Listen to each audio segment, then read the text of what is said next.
Basketball. परिचय। Basketball खेल दो टीमों के बीच हाथ से खेला जाता है। प्रत्येक टीम में 5 खिलाड़ी होते हैं। प्रत्येक टीम का लक्ष्य होता है विरोधी टीम के बास्केट में गेंद फेंककर अंक प्राप्त करना। ऐतिहासिक पृष्ठभूमि। बास्केटबॉल हाथ से खेला जाने वाला एक विदेशी खेल है। इसका प्रचार विशेष रूप से अमेरिका में है। इसका प्रारंभ वहीं हुआ था और वहां का ये राष्ट्रीय खेल है। मान्यता है कि सर्वप्रथम 1891 ईस्वी में संयुक्त राज्य अमेरिका के स्प्रिंगफील्ड के कॉलेज ऑफ फिजिकल एजुकेशन में जेम्स स्मिथ ने इस खेल का श्री गणेश किया। भारत में ये खेल 1904 ईस्वी से खेला जाने लगा। भारत के मिशनरी संस्थाओं और पब्लिक स्कूलों में, विशेषतः महिलाओं के बीच, इस खेल का अधिक प्रसार रहा है। इस खेल के मैदान के दोनों छोरों पर मध्य में एक खंभा, प्रत्येक खंभे पर एक बोर्ड, प्रत्येक बोर्ड में एक रिंग तथा हर एक रिंग में जाल लगा रहता है। ऐसे जाल युक्त रिंग को बास्केट कहते हैं, जिसके कारण ही इस खेल का नाम बास्केटबॉल पड़ा है। 1934 में इस खेल को अंतर्राष्ट्रीय स्तर पर स्वीकारा गया। सर्वप्रथम 1936 में इस खेल को ओलंपिक में शामिल किया गया। भारत में 1985 में national basketball federation of India गठित हुआ। उसके बाद से ही इस खेल की जनप्रियता बढ़ी, तथापि अब भी बड़े बड़े शहरों की कुछ शिक्षण संस्थाओं और क्लबों में ही यह खेला जाता है। बास्केटबॉल के खेल में प्रथम अर्जुन पुरस्कार 1961 में सरबजीत सिंह को मिला।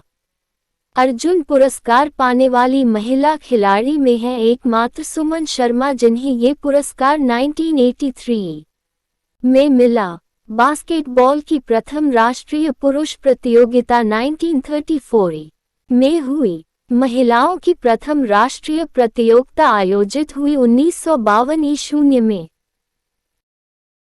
खिलाड़ियों की संख्या। इस खेल में 2 दल होते, प्रत्येक दल में 5 सक्रिय खिलाड़ी और 7 सुरक्षित अतिरिक्त खिलाड़ी होते हैं जो प्रतिस्थापित हो सकते हैं। दल के 5 खिलाड़ियों में एक कप्तान रहता है। खिलाड़ियों की पोशाक। खिलाड़ी निकर, कमीज तथा साफ कपड़े के जूते पहनते हैं। उनकी कमीज पर आगे और पीछे बड़े अक्षरों में नंबर लिखे होते हैं। कोर्ट या खेल का मैदान। बास्केटबॉल कोर्ट 28 मीटर लंबा तथा 15 मीटर चौड़ा होता है। इसमें लंबाई में 2 मीटर की कमी वृद्धि तथा चौड़ाई में 1 मीटर की कमी वृद्धि की जा सकती है। यह आयताकार और ठोस धरातल वाला होता है। यदि खेल हॉल या कमरे में हो तो हॉल के छत की ऊंचाई कम से कम 7 मीटर अवश्य होना चाहिए। सीमा रेखाएं। कोर्ट की परिधि स्पष्ट रेखाओं द्वारा अंकित की जाती है, जो प्रत्येक स्थान से बाधाओं से कम 2 मीटर की दूरी पर होती है। इन रेखाओं और दर्शकों के बीच दूरी कम से कम 3 मीटर और रेखा की मोटाई कम से कम 5 सेंटीमीटर होनी चाहिए। केंद्रीय वृत्त। कोर्ट के मध्य में एक वृत्त अंकित किया जाता है। उसका अर्धव्यास 180 मीटर होता है। इसे केंद्रीय वृत्त कहा जाता है। केंद्रीय रेखा। अंत रेखाओं के समानांतर केंद्रीय रेखा खींची जाती है जो कोर्ट को आगे वाला कोर्ट और पीछ वाला कोर्ट में विभक्त करती है। ये रेखा 15 सेंटीमीटर बाहर दोनों तरफ होती है।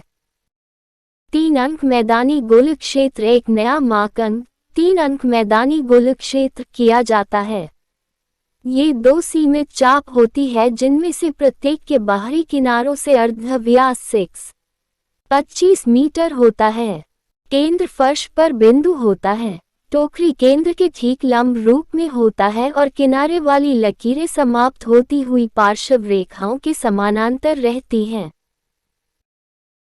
Free throw. मुक्त क्षेपण रेखाएं। प्रत्येक अंतः रेखा के समानांतर एक फ्री थ्रो रेखा खींची जाती है जो अंतः रेखा के भीतरी किनारे से 80 मीटर दूर होती है।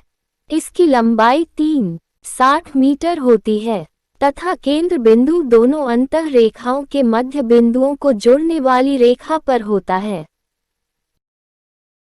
प्रतिबंधित क्षेत्र तथा फ्री थ्रो मुक्त क्षेपण रेखाएं वे स्थान जिनकी परिधि अंतर रेखाओं और फ्री थ्रो रेखाओं से निकलने वाली रेखाओं से निर्धारित होती है उन्हें प्रतिबंधित क्षेत्र कहते हैं। सिरे की ओर फ्री थ्रो रेखाएं इसके अर्धव्यास को अंकित करती हैं। फ्री श्री रेखाएं वे प्रतिबंधित स्थान है जो कोर्ट में 80 मीटर के अर्धव्यास वाले अर्धवृत्त में फैले होते हैं। बोर्ड मैदान की दोनों शिरा रेखाओं के मध्य भाग पर एक एक खंभा गड़ा रहता है। प्रत्येक खंभे के ऊपर काठ या फाइबर ग्लास का एक बोर्ड लगा रहता है। प्रत्येक बोर्ड में एक लोहे का छल्ला और छल्ले में सूत का एक जाल लगा रहता है। छल्ले इस प्रकार बने होते हैं कि जब गेंद इनमें से होकर गुजरती है तो यह इन्हें थोड़ी देर के लिए रोक लेता है। गेंद इस खेल की गेंद फुटबॉल के गेंद जैसी होती है। ये चमड़े की बनी होती है और इसके अंदर का ब्लाडर रबर का होता है। इसका घेरा 75 से 80 सेंटीमीटर और वजन 600 से 650 ग्राम तक होता है।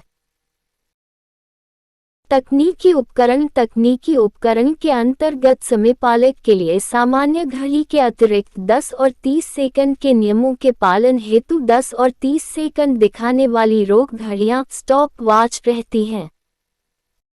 खेल की अवधि खेल 2 अर्धकों में खेला जाता है। दोनों अर्धक 20-20 मिनट के होते हैं। दोनों अर्धकों के बीच 10 मिनट का अंतराल विश्राम होता है। खेल का आरंभ सिक्का उछाल कर किया जाता है। कप्तान मैदान का कोर्ट चुन लेता है। रेफरी मैदान के गोलाकार क्षेत्र में गेंद को उछालकर खेल शुरू करता है। दोनों दलों के खिलाड़ी उसे पकड़ने की कोशिश करते हैं। प्रत्येक दल का खिलाड़ी अपने क्षेत्र में रहता है। उसी प्रकार दूसरे अर्धक तथा प्रत्येक अतिरिक्त अवधि में खेल शुरू होता है। एक अर्धक खेल समाप्त होने पर दलों में साइड बदल हो जाता है। खेल के कुछ प्रमुख नियम। इस खेल में गेंद केवल हाथों से खेला जाता है। इससे एक खिलाड़ी अपने साथी खिलाड़ी को पास कर सकता है। वह जमीन पर टप्पा खिलाकर गेंद को आगे बढ़ा सकता है, पर जमीन पर वह एक बार ही टप्पा लगा सकता है। उसके बाद अपने साथी को पास देना अनिवार्य होता है। खिलाड़ी गेंद को हिसिंग करके ले जा सकता है पर 5 सेकंड से अधिक अपने हाथ में नहीं रख सकता। नियमानुसार गेंद को उछालकर विपक्षी के बास्केट में गिराकर गोल करना खिलाड़ी का मुख्य उद्देश्य है। गोल हो जाने के बाद विपक्षी दल का कोई खिलाड़ी फिर से गेंद को मैदान में लाता है। गेंद के मैदान में आते ही 5 सेकंड के अंदर गेंद उछालकर खेल आरंभ हो जाता है। स्को होना, गोल होने को स्को होना कहते हैं।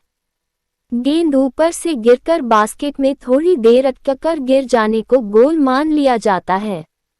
रेखा के क्षेत्र से किए गए गोल के 2 अंक तथा श्री द्वारा किए गए गोल का 1 अंक होता है। बिंदु रेखा से परे फील्ड गोल लगाने के लिए प्रयत्न करने के 3 अंक दिए जाते हैं। हार जीत का फैसला अंकों की प्राप्ति पर निर्भर करता है। नियमित समय तक खेल हो जाने पर जिस दल को अधिक अंक प्राप्त होता है वह विजयी घोषित किया जाता है।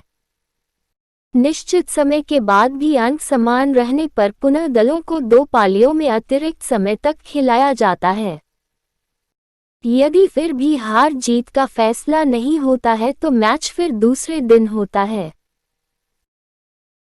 खेल के नियंत्रण के लिए एक रेफरी, एक अंपायर, एक स्कोरर, एक टाइमकीपर तथा कई स्टॉप वॉचों की जरूरत होती है।